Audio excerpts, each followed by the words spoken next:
Filippo Franchi, sabato l'Akragas sfiderà la Juve Stabia allo stadio di Siracusa, una gara difficile ma non impossibile da vincere per i biancoazzurri.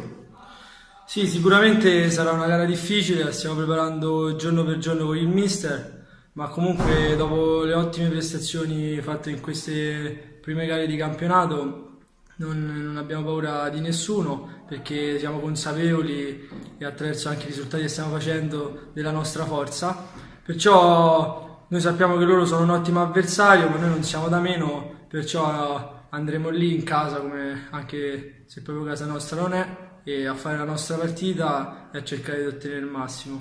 9 punti in classifica per l'Akragas, la media di un punto a partita. Come ti sembra la classifica dei biancoazzurri?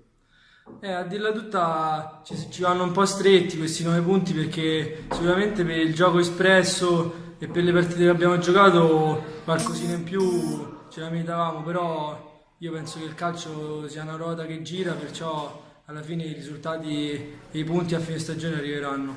Per te un gol in questo inizio di stagione, poche apparizioni, speri di giocare di più, che obiettivo ti sei prefissato? No, ma sicuramente l'obiettivo principale è quello di raggiungere la salvezza con il gruppo e poi magari fare qualcosa in più.